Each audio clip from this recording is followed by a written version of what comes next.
You're listening to the Trade Show Insights Podcast, Season 12, Episode 9.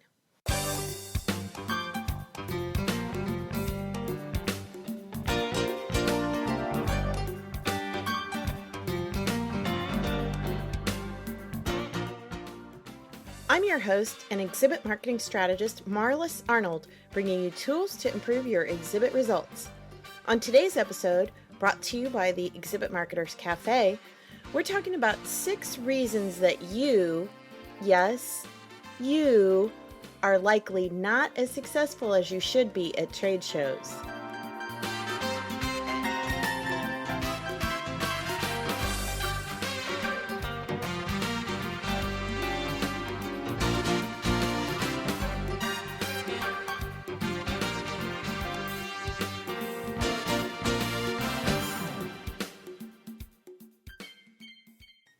It's a hard truth. Most exhibitors aren't as successful as they could be. Do they realize they're setting themselves up to fail? Probably not. But the irony is that almost every single exhibitor could easily improve their results by ditching one or more of the following bad habits and strategies. Now, hopefully you don't see yourself in these examples, but in case you do, now's the time to make a lasting change. So here we go. Number 1, your booth looks like a flea market. Let's face it, clutter is stressful and the junky look is never in. So clean up and declutter your look, whether that involves losing half the things you're cramming into your booth space or abandoning that graphic collage for one dynamic image. Make it super simple for attendees to grasp who you are and what you do. Number 2, you're sending the wrong people to work your booth. Sometimes that means not having your entire sales team on the floor. Yes, they can actually become a negative influence. And sending your customer service ambassadors instead.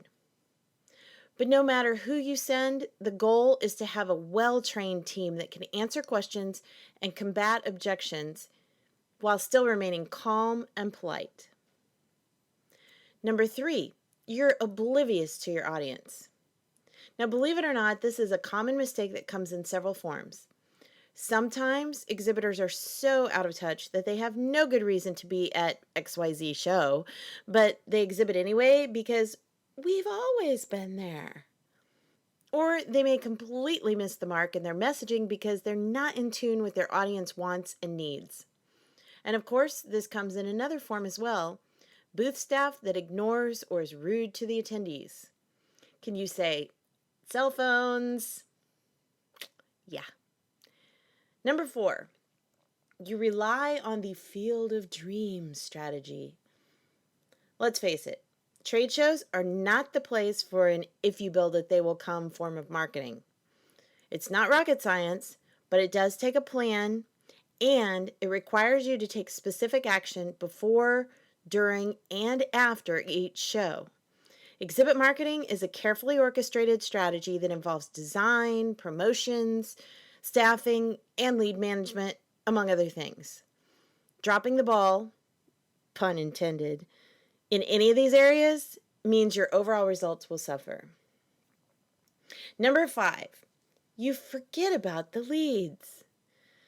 Now, this one's probably the most baffling of all. Why do so many companies spend all that time, energy, and money to exhibit, yet do nothing with the leads they gather?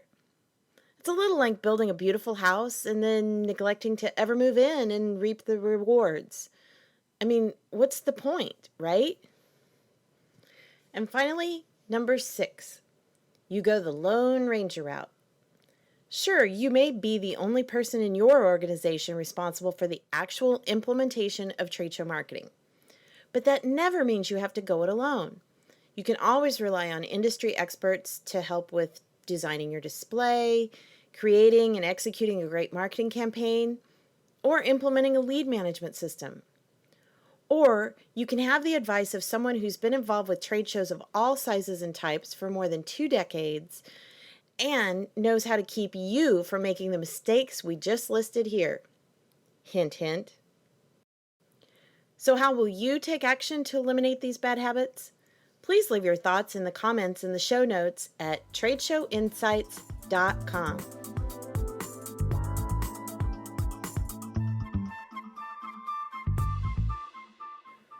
Want more tips and tools for your exhibit marketing? Check out the free resources available from the Exhibit Marketers Cafe. Simply go to tradeshowinsights.com and click on Free Resources to discover toolkits, webinars, and more, including a link to sign up for the Trade Show Tips online monthly e-zine. Trade Show Insights is protected by the Creative Commons copyright license. You may feel free to share this recording with colleagues or embed it on your own blog as long as it's shared in its entirety and is not used for commercial purposes. To learn more, please see the link in the sidebar of the show notes at tradeshowinsights.com. Well, that's it for this episode of Trade Show Insights. Be sure to check out our show notes and archives at tradeshowinsights.com.